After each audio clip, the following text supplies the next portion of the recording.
பட்டுக்கோட்டை அருகே மகன் காதல் திருமணம் செய்து கொண்டது பிடிக்காத காரணத்தால் மருமகளை அடித்து கொலை செய்த மாமியாரை போலீசார் கைது செய்தனர். தஞ்சாவூர் மாவட்டம் மதுக்கூர் இடையக்காடு பகுதியைச் சேர்ந்த தம்பதி ஷபீனா பர்வீன் மற்றும் ரியாஸ்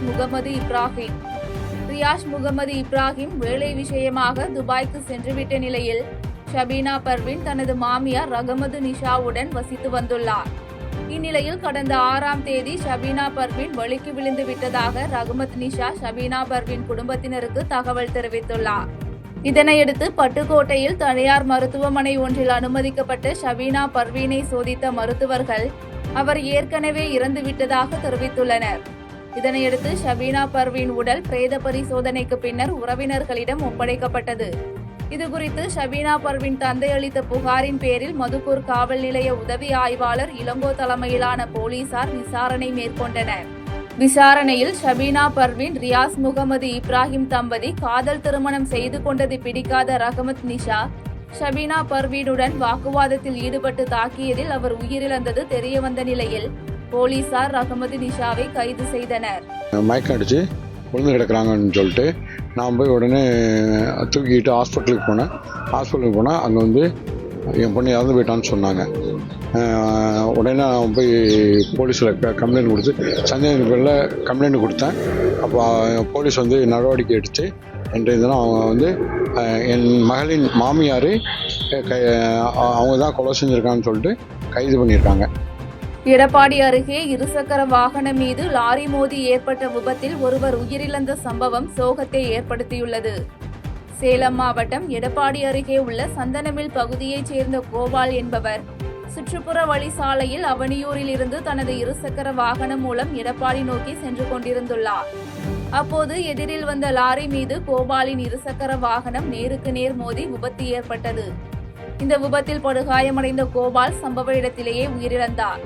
இதுகுறித்த தகவலின் பேரில் சம்பவ இடத்திற்கு வந்த எடப்பாடி காவல் நிலைய போலீசார் கோபாலின் உடலை கைப்பற்றி பிரேத பரிசோதனைக்காக எடப்பாடி அரசு மருத்துவமனைக்கு அனுப்பி வைத்த பின்னர் விபத்து குறித்து விசாரணை மேற்கொண்டனர்.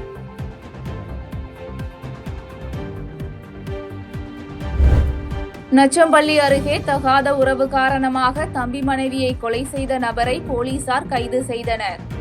தருமபுரி மாவட்டம் ஒசாலிபுத்தூர் கிராமத்தின் கரட்டு புறம்போக்கு பகுதியில் பெண் ஒருவர் கொலை செய்யப்பட்டு புதைக்கப்பட்டுள்ளதாக இண்டூர் காவல் நிலையத்திற்கு தகவல் தெரிவிக்கப்பட்டது.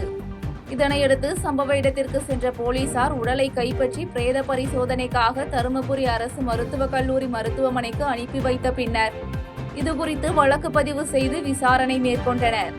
விசாரணையில் அதே பகுதியைச் சேர்ந்த ராஜேஸ்வரி என்பவருக்கும் அவரது சகோதரியின் கணவர் அனுமந்தன் என்பவருக்கும் தகாத உறவு இருந்ததும் கரட்டு புறம்போக்கு பகுதியில் தன்னை சந்திக்க காலதாமதமாக வந்த காரணத்தால் ராஜேஸ்வரியை அனுமந்தன் அடித்து கொலை செய்து புதைத்ததும் தெரியவந்துள்ளது.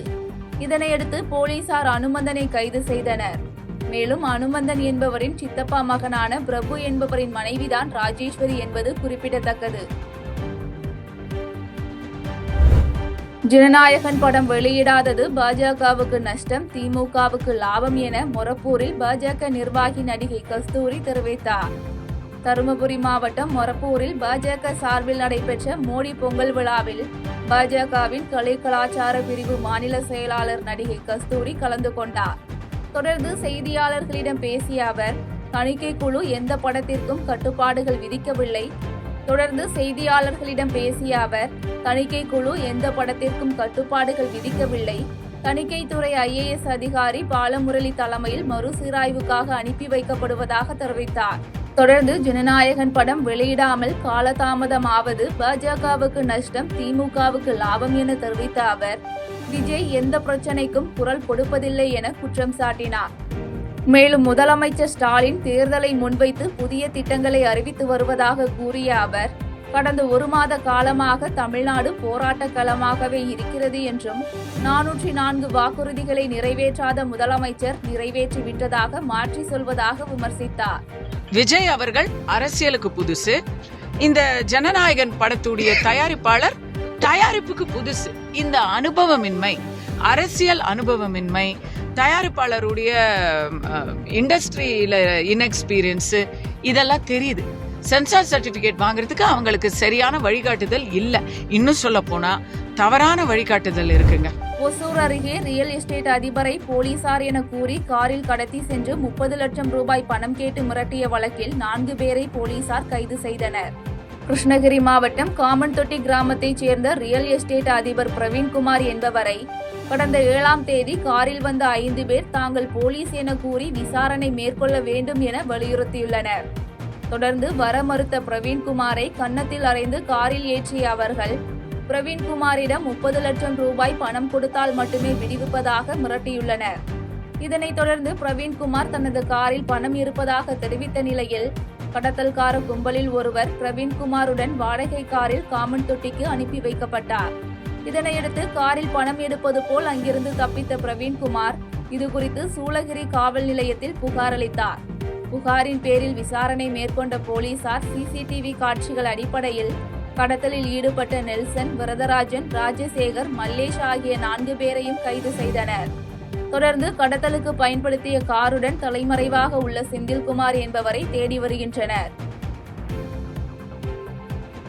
செய்திகளை உடனுக்குடன் தெரிந்து கொள்ள கீழ்கண்ட கேபிள் மற்றும் டிடிஎச் நெட்வொர்க்குகளில் எம்நாடு செய்தி தொலைக்காட்சியை காணுங்கள். பாதகம் செய்பவரை கண்டால் நாம் பயம் கொள்ளலாகாது பாப்பா. மோதி மிதித்துவிடு பாப்பா, அவர் முகத்தில் உமிழ்ந்துவிடு பாப்பா. அண்மை செய்திகளை உடனுக்குடன் தெரிந்து கொள்ள இணைந்திருங்கள் எம்நாடு தொலைக்காட்சியுடன்.